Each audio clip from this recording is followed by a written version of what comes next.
All right, what's going on, everybody? Got another video here for you. This one is on limits, and this is from a business calculus class. All right, so let's get started. All right, so it says use a table to estimate the limit. So this video is on limits, and this first limit that we do, we're going to use a table.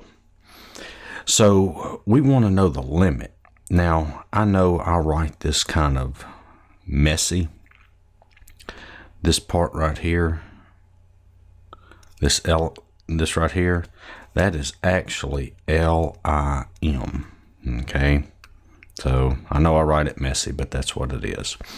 So what we want to do is we want to see, what does this function right here, what does this function approach as x approaches 1?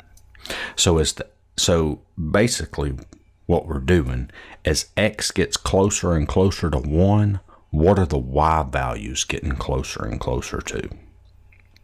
So remember, with a limit, x does not equal 1, it's approaching 1. All right. So what I want to do is I'm going to write x, and I'm going to write f of x. All right. So x, that's the x values that I'm going to plug in. And this f of x, that's this function here. I'm calling that f of x. Instead of writing the whole function there, I'm just going to write it as f of x. So basically what we do is we choose some values for x. So I'm going to pick 0.99. Let's see, 0.999 and 0.9999. Now, what we're going to do is we're going to take each one of these values here and plug it in for x. So you'll need to get a calculator out to do that.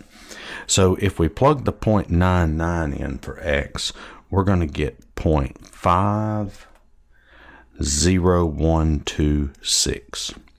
And then if we plug in the 0.999, we're going to get 0.50013.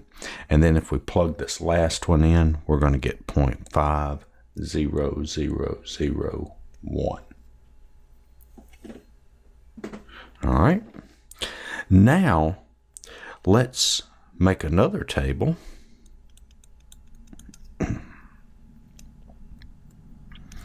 And let's pick some values for x. So let's pick, let's do 1.001, 1.0001, and 1.00001. Now, you might be wondering, well, where is he coming up with these x values to pick? Well, you just pick whatever you want. You want to pick something that's getting closer and closer to 1. And I'm going to explain the two tables in just a minute. So for this one, we're going to get 0.49988. For this one, we'll get 0.49999. And for this one, 0.49999. All right. So look at this. So what I did is, if you look on the number line at the number 1. So this table here, notice I'm getting closer and closer to 1 from the left-hand side. See, you've got values like 0.99, 0.999, 0.9999. Okay, I'm getting closer and closer to 1 from the left-hand side. And you can see that as we're getting closer and closer to 1 from the left-hand side, just think if I added another 9 there and evaluated that number. Well, that would probably put another 0 in here, right? And do you notice that as these x values here are getting closer and closer to 1 from the left-hand side, notice these y values, it looks like they're getting closer and closer to a half, 0.5. Okay? And then this table here, I'm getting closer and closer to 1 from the right-hand side. You see, we've got the numbers like 1.001, 1.0001, and 1.00001. And if you notice, the closer and closer I get to 1 from the right-hand side, notice these y values are getting closer and closer to a half, 0.5. So the limit from the left-hand side and the limit from the right-hand side, see, as I'm coming in from this side, from the left-hand side, and I'm coming in from the right-hand side, they're approaching, you notice they're approaching the same number, a half. They're getting closer and closer to a half. So we would say that this limit is equal to 0.5. Now, working through all that, using that table, this is not how you work limits, okay? You're not going to make a table out to solve these limits, okay? We're going to learn some methods later on in the video where I think we're going to actually solve this limit by not using a table, okay? And it's faster. So whenever you're doing limits, don't use a table unless you're told to use a table, okay? So you might be wondering, well, why are you using a table? Well, I'm just using the table to give you an idea of what we're doing with limits, to show you that with limits, what we're doing is we're getting closer and closer to this number here from the left-hand side, and we're getting closer and closer to this number here from the right-hand side. Okay, that's what you're doing. And we're going to talk more about one-sided limits in the next video. Okay, and that'll give you a better understanding of one-sided limits. All right, so that's what a limit is. It's as x is approaching this some number, what is y getting closer to? That's what we want to know. Okay, all right, so let's look at this. Let's look at these limits from a graph. Okay, so if we look at this, let's just number this 1, 2, 3, 4. 1, 2, 3, 4. Same thing here. 1, 2, 3, 4. 1, 2, 3, 4, 5, 6. And then 1, 2, 3, 4. 1, 2, 3, 4, 5. All right. And we want to know the limit as f of x approaches 3. So we've actually got 3 different problems here. We got the 3 different graphs. So for this first one, the limit as x approaches 3 of f of x, this graph here represents the function. These graphs represent the function f of x. Okay, so this is the first problem. This is the second problem, and this is the third problem. All right, so remember what we talked about in this table, that we want to see as x approaches the number from the left and as x approaches the number from the right. So as we come into 3, see the x values of 3, we're approaching that. We're right here on this graph. So as x is getting closer and closer to 3, what is the y value approaching? Well, you can see our y value is up here at 4. So as we come in from the left-hand side of 3, y is approaching 4.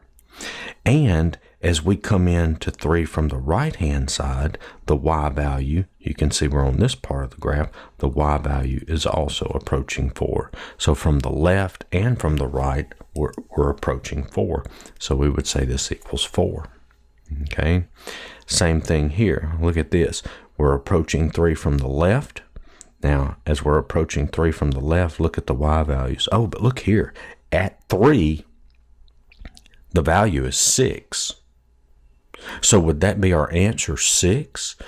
No, because remember, it's not when x equals 3. This point here is when x equals 3, but that's not what we're talking about. We're talking about as x approaches 3. So as x approaches 3 from the left-hand side, we're on this graph, and you can see the y values are getting closer and closer to 4. They're not going to equal 4, but they're getting closer to 4. And then the same thing here, as we come in to 3 from the right-hand side, we're on this graph, and you can see the y values are approaching 4 also.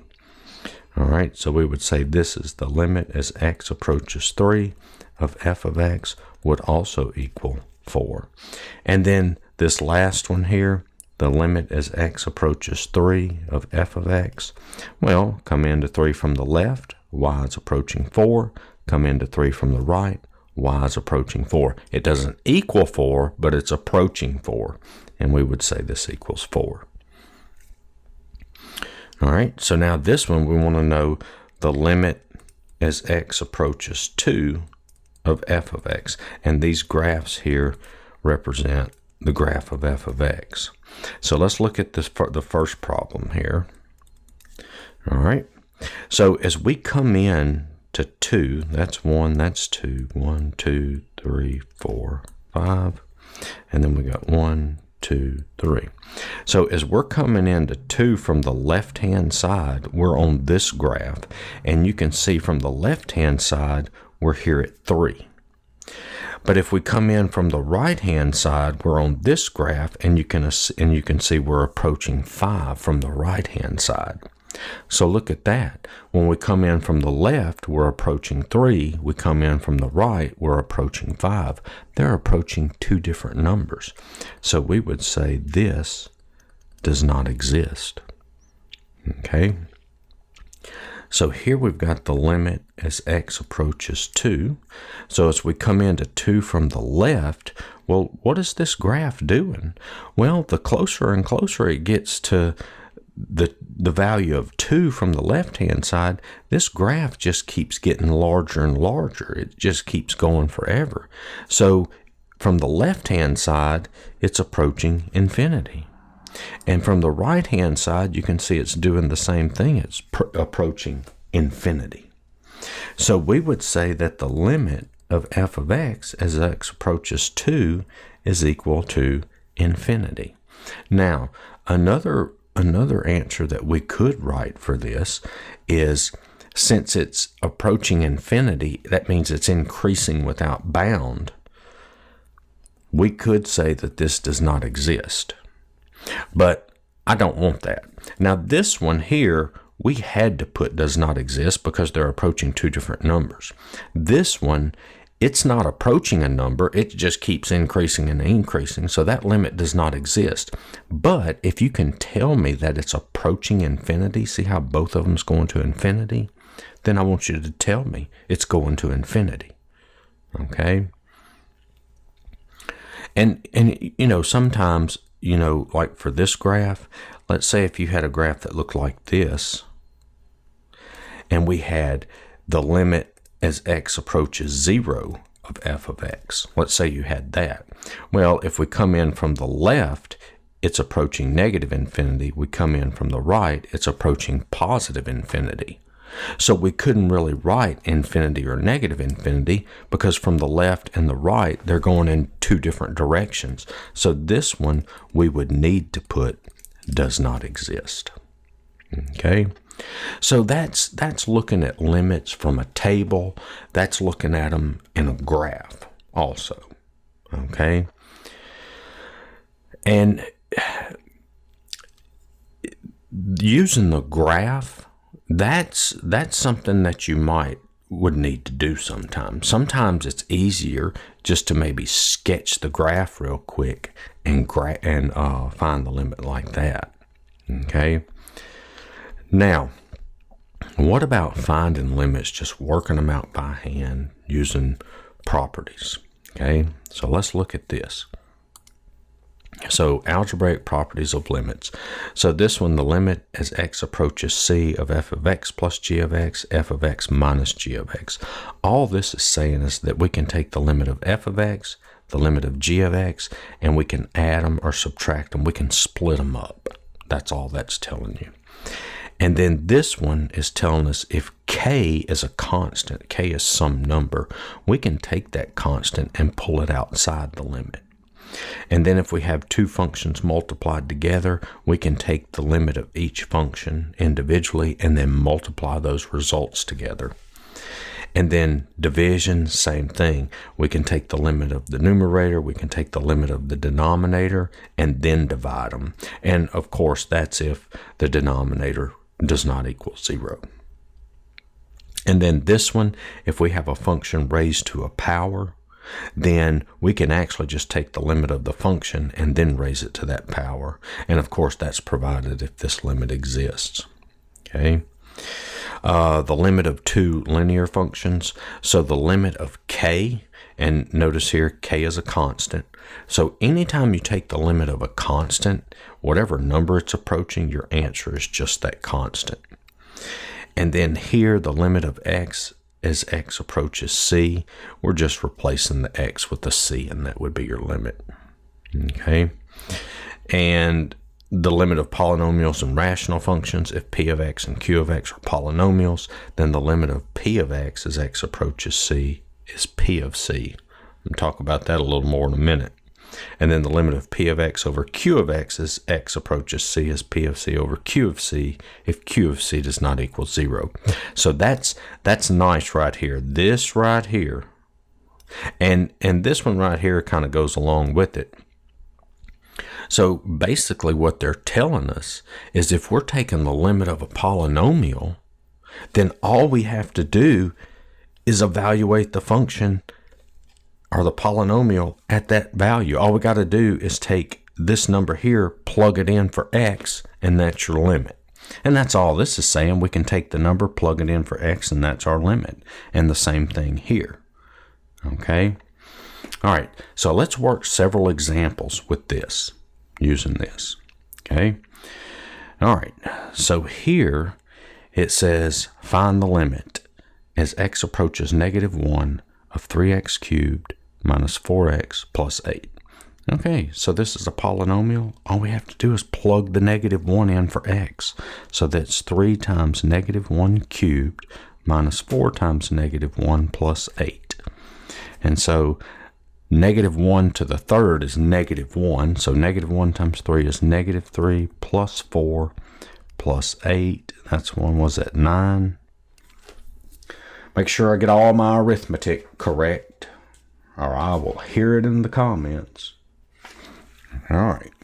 So you see, that's limits. That's how easy it is. It's not difficult at all. You're just plugging the number in. So let's look at this one. The limit of this function as x approaches 0.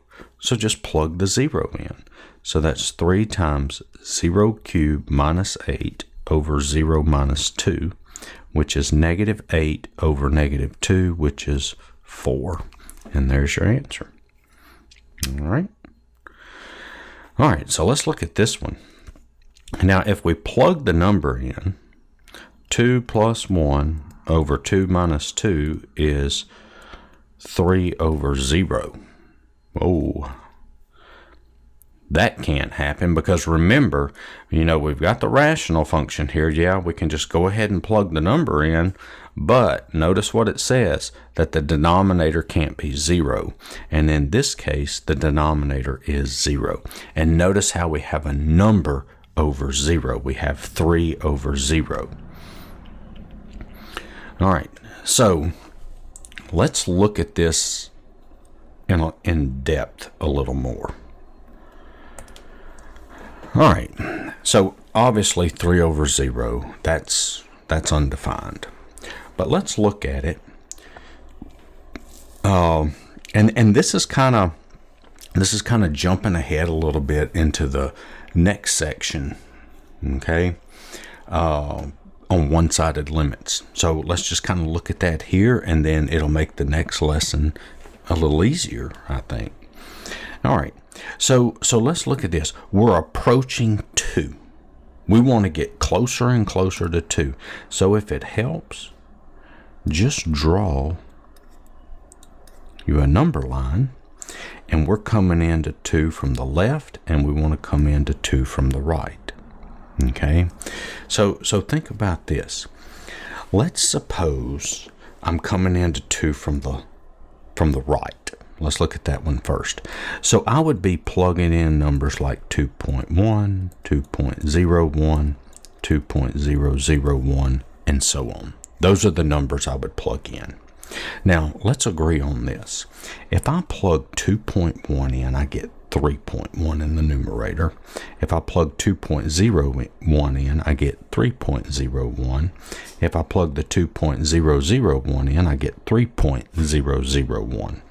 So we can agree that as I'm getting closer and closer to 2, the numerator is pretty much going to be 3. Everybody agree with that? Okay, it's pretty much right there at 3. Now, what if I plug the 2.1 into the denominator? That's going to give me 0.1. If I plug 2.01 into the denominator, that's going to give me 3 over 0.01. Now, keep in mind, this stuff that I'm writing down in this grayish writing, this is stuff that you would be doing in your head. Okay, I'm just writing it out so you can see it. And then if we take the 2.001, that would give me 3 over 0.001. Now, what does this equal? 3 over 0.1 would be what? 30? This would be 300, and this would be 3,000. Okay. So, if you think about this, what do you think would happen if I plugged in 2.0001? That would give me what? That would add another 0 here, right? That would be 30,000. Do you see what's happening as I'm getting closer and closer to 2 from the right? These numbers here, they're getting larger and larger and larger. They're going to infinity. Okay? So this is coming in from the right-hand side. And we'll have notation for this that we're going to learn in the next lesson, in the next video. Now, if I come in from the left-hand side, I would be plugging in numbers like 1.9, 1.99, and 1.999. Okay? So, once again, if I plug in 1.9 into the numerator, that's going to give me 2.9. I plug this one in, that's going to give me 2.99, and so on. So, we can agree on this, that the numerator is pretty much going to be 3. But if I plug the 1.9 in here into the, in here to the denominator, 1.9 minus 2, 1.9 minus 2 is negative 0.1. I plug in the 1.99, that's negative 0.01, and then the next one will give me negative 0.001. And this would be what? Negative 30, negative 300, negative 3,000. So this, you can see, is going to negative infinity. And this is coming in from the left side of 2. So what's happening, that the limit from the right is going to infinity, the limit from the left is going to negative infinity. They're going in opposite directions. This one's increasing without bound. This one's decreasing without bound. They're not going to the same place from the left and the right. And so we would say this limit here does not exist. Now, sometimes what can happen is they can go like both of them could go to infinity from the right and the left. Both of them could go to negative infinity from the right and the left. So let's just say this one goes to infinity, and let's just hypothetically say this one goes to infinity also. Then yes, you could write does not exist, but if they're both going to infinity, I would want you to write infinity as an answer. Or if they're both going to negative infinity, I would want you to write negative infinity as an answer. But here, we can't do that because they're not going to the same place. They're going opposite directions. So you would need to write does not exist. Okay? All right, let's look at the next problem.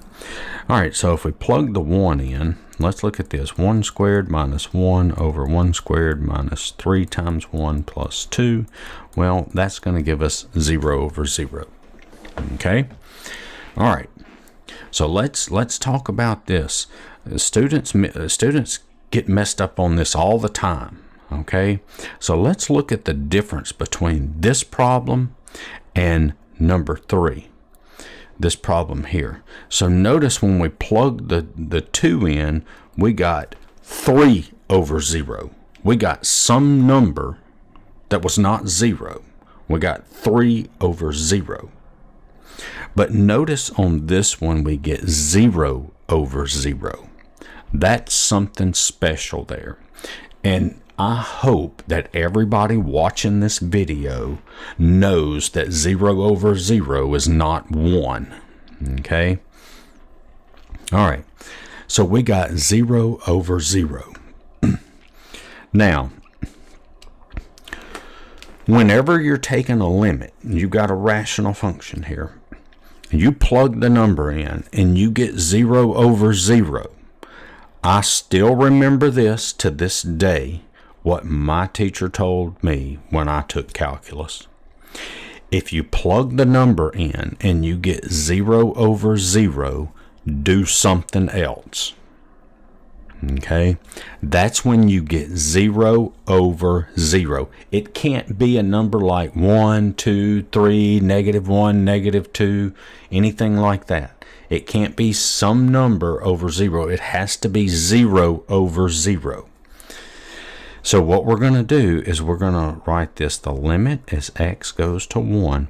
Now look at this. We notice that the numerator and the denominator, hey, we can factor those. So let's factor them. That's x minus 1 times x plus 1 over, and then this is going to be x minus 1 times x minus 2. And look what happens here. The x minus 1's cancel. And so I'm left with the limit as x goes to 1 of x plus 1 over x minus 2. Now plug the 1 in. So that's 1 plus 1 over 1 minus 2, which is 2 over -1, which equals -2. And there's your limit. Okay? So remember, whenever you plug a number in and you get 0 over 0, 0 over 0, do something else. And in the next video, we're gonna learn some other techniques when we get the 0 over 0 also. But this one, when we got the 0 over 0, we factored and canceled out the like terms. Okay, on some other problems, there's going to be some other things we can do. Okay, and we'll learn that in the next video. Oh, look at this. Here's the problem we worked earlier. You know, remember this one with the table? Let's go all the way back up here to the table.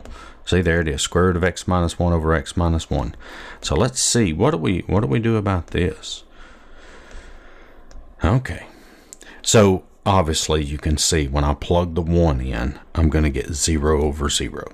So we're going to do something else. So let's look at this. This is the limit as x goes to 1, and that's going to be square root of x minus 1 over. Now, let's look at this x minus 1 for a second. There's actually a couple of ways that we can work this problem. I might go ahead and work it the other way also, because there's some problems that we're going to come across in the next video, in the next lesson, where we're going to work them the second way I would do this. So I might just go ahead and work it that second way also. All right.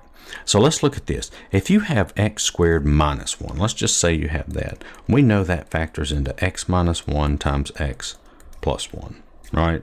Okay.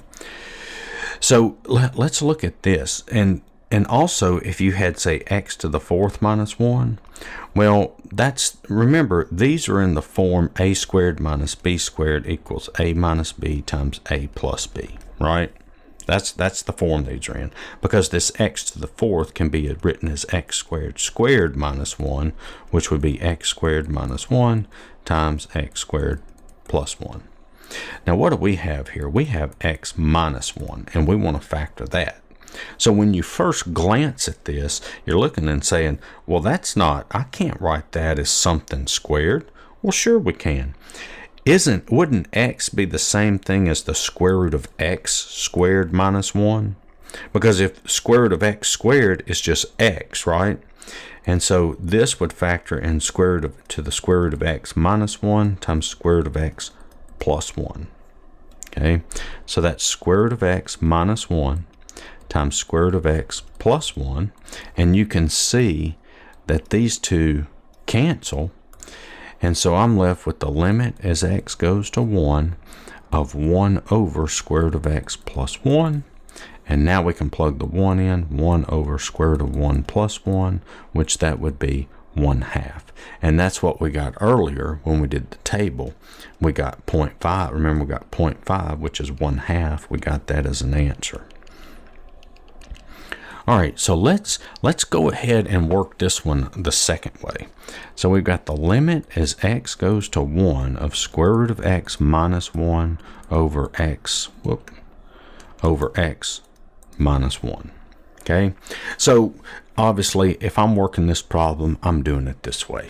Okay, now on some problems you're going to need to do it like we're fixing to, and you'll see that in the next video, because I know after you watch this video you're going to be pumped up to watch the next one. All right, so let's look at this. So think back to when you were in algebra. And you remember when you had something like this, 2 over square root of 3, and you had to rationalize the denominator, and that's 2 square root of 3 over 3. Okay, remember that? And remember also you might have come across something like this, 5 over 2 minus square root of 3, and you would rationalize the denominator by multiplying numerator and denominator by the conjugate of the denominator. Remember, you just changed the sign in the middle. And so this would be 5 times 2 plus square root of 3. And I'm going to show more work on this than I probably need to, but I'm going to go ahead and do it in case you have trouble getting it. So this would be 10 plus 5 square root of 3 over, now remember to multiply this out. Remember, this is in the form a minus b times a plus b, which is a squared minus b squared.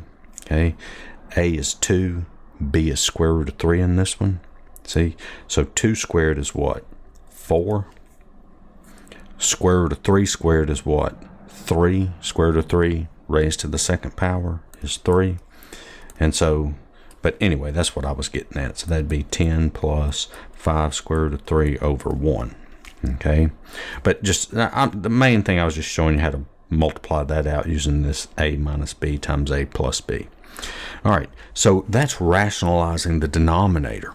Well, in calculus, sometimes what we want to do is we want to rationalize the numerator. Okay, and so what we're going to do is we're going to multiply numerator and denominator by the conjugate of the numerator. We're going to rationalize the numerator. And so remember, this is a minus b times a plus b. So that's a squared minus b squared. So a squared, square root of x squared, is x minus b squared. Well, b is 1. What's 1 squared? 1 squared is 1. Over, that's x minus 1 times square root of x plus 1. See, it's x minus 1 times square root of x plus 1. This one, now remember, this one is just a minus b times a plus b. And so this is actually square root of x squared minus 1 squared. So square root of x squared is x minus, there's the minus sign there, and then 1 squared is 1. Okay, now the x minus 1's cancel, and so I'm left with the limit as x goes to 1 of 1 over square root of x plus 1, which is 1 over square root of 1 plus 1, which is equal to 1/2. You get the same answer either way. Okay, but But that's two different techniques. So we can actually factor it here, or we could have rationalized the numerator. Okay, we'll have some more of these where we rationalize the numerator in the next video. All right, so hopefully all that made sense. So basically all you're doing for limits, you're just plugging the number in. And if you get 0 over 0, you need to try something else. And if you get, like we did here, like the 3 over 0, then look at it coming in from the right and left side. If they're going in opposite directions, like 1 to infinity, 1 to negative infinity, it does not exist. If they're both going to infinity, you're going to write down infinity. If they're both going to negative infinity, you're going to write down negative infinity. Okay? All right. Now let's look at this. Limits at infinity. If the value of the function f of x approaches the number L as x increases without bound, we write this. And similar, when the function value f of x approaches the number m as x decreases without bound, we write this. So this is how we write the limit. I mean, it's similar. It's just x is going to infinity or x is going to negative infinity. Okay, so let's look. Oh, and then we got some rules here. Reciprocal power rules for constants a and k with k greater than 0. The limit as x goes to infinity and the limit as x goes to negative infinity of a over x to the k is equal to 0. So basically what that's saying is you've got some constant a. You got just some number. We'll write a 2 here. And what they're saying, okay, so the numerator, the numerator is getting larger and larger. So if you look at 2 over 10 or 2 over 100, see how I'm writing the numerator getting larger and larger and larger. Okay, this would be what? 0.2, 0.02, 0.002, 0.0002. And just think if that denominator is getting larger and larger and larger and larger, this is just going to get smaller and smaller and smaller. So if you have a numerator that's just staying at a number and that denominator is getting larger and larger, well, that whole fraction's going to 0. Is what it's saying. And it's the same thing. This one right here, x going to negative infinity, that means there would be a negative here. And so you would just have a negative in front of each of these, and you can see it's still going to 0. Okay? All right, so let's look at some limits as x goes to infinity or x goes to negative infinity. Now, there's some ways that you can work these problems. Some of the calculus books, the way they work it, they have these problems where they go through and they do all these steps and stuff. But I'm going to show you an easier way to do it. This is the way I always show, and it's just easier to work the problems. So this one is equal to the limit. Now, what I want you to keep in mind is what I'm about to show you. You can only do this when x is approaching infinity or when x is approaching negative infinity. You cannot, everybody listening, you cannot do it on a problem like this. Because x is not going to infinity or negative infinity, it's going to 2. What I'm fixing to do, you cannot do it on this problem, you cannot do it on this problem, and you cannot do it on this problem. You can only do it when x is going to infinity or negative infinity. All right, so what we do is we take the limit as x approaches infinity of, okay, so what we want to do is we want to keep the largest exponent from the numerator, which is x squared. It's the only one. And we want to keep the largest exponent from the denominator. And everything else just falls off. It doesn't matter. It's all this stuff right here, this 1 plus x, it means nothing when we're out there in infinity. Now, I want you to keep in mind also that you might be sitting there thinking, well, how can you say that this is equal to this? But what I want you to keep in mind is I'm not telling you that that function is equal to that one. That's not what I'm saying. I'm saying their limits are the same. Okay? And then look at this. The x squareds cancel, and so I get the limit as x goes to infinity of 1/2. And what happens whenever we take the limit of a constant? Our answer is just that constant term. And there's your answer. It's that simple. Okay? It's that simple. So let me explain a little more about dropping all this stuff off, how it's insignificant. So let's say we've got a briefcase with $1 trillion in it. Okay? And you can have that briefcase, you can pick it up, walk out with it, it's yours, all that money.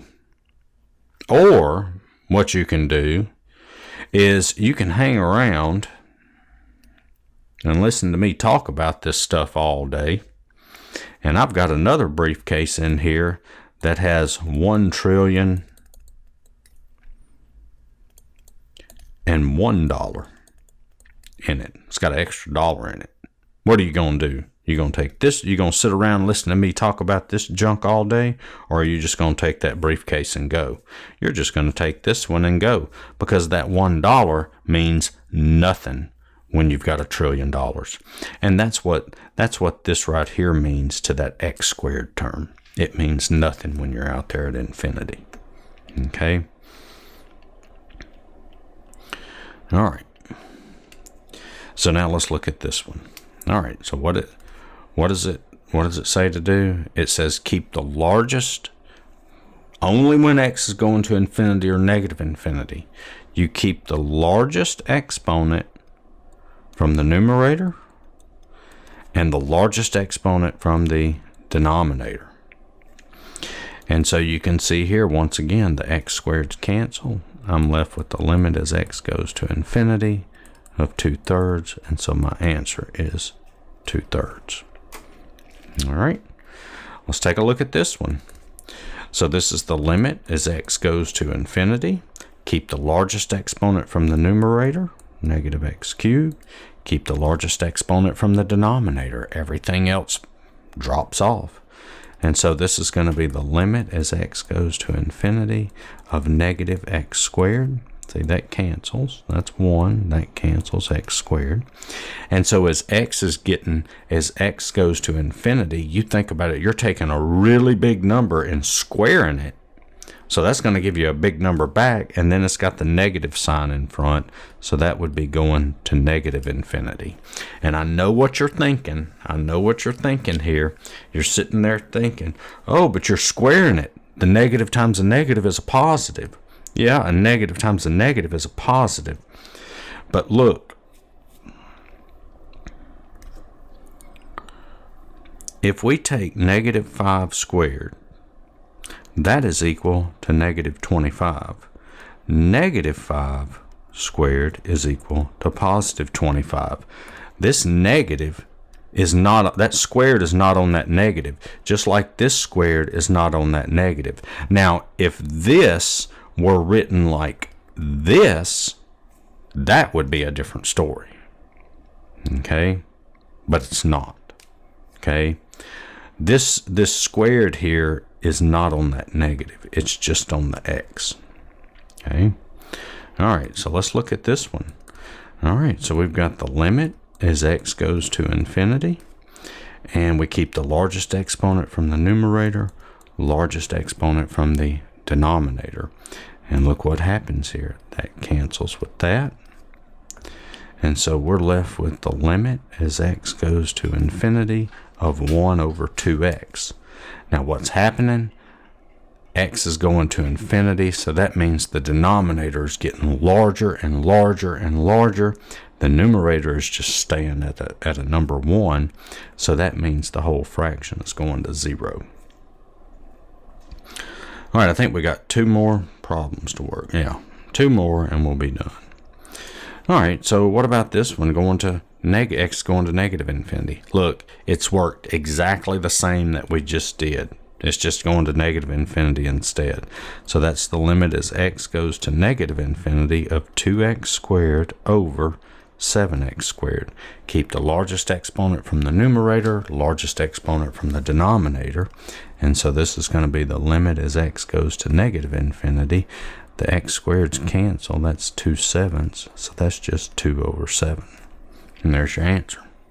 Okay, that's all there is to it. But remember, you can only do this if x is going to infinity or negative infinity. I know I've said it 1,000 times, and I say it 1,000 times in my classes, and students still miss it. Okay? All right. If a crop is planted in soil where the nitrogen level is N, then the crop yield Y can be modeled by the Michaelis-Menten function. Y of n is equal to an over b plus n, where n is greater than or equal to 0. A and b are positive constants. What happens to crop yield as the nitrogen level is increased indefinitely? So what they're wanting us to do is they're wanting us to take the limit of an over b plus n. Now, in this problem here, what's our variable? What's acting like our x values in these problems? Well, remember, that's your variable, the one that's in parentheses. So we're looking as n goes to infinity because we want to know as it's increasing indefinitely. And so this is equal to the limit as n goes to infinity. Now, what did we say? Remember, n is our variable. That's like our x value. And so we keep the largest exponent from the numerator, largest exponent from the denominator, and everything else drops off. See, b is a constant, a is a constant. So that's a times n. This would be like 5x. So you would keep the 5x. And this down here would be like something like 3 plus x. You would just keep the x. But n is our variable. N is our variable. And so you can see the n's cancel. So that's the limit as n goes to infinity of a. A is a constant. Whenever we take the limit of a constant, we're going to get that constant back. And so that would be your solution there is a. Okay. So the crop yield tends toward the constant a. Okay, that's the nitrogen level n as it increases without bound. Okay, a would be called your maximum attainable yield. All right, so that's all of this video. So I hope you learned something about limits. I hope it helped. Check out my other videos. Give me a like, share, subscribe, comment, and I will see y'all in the next one. Later.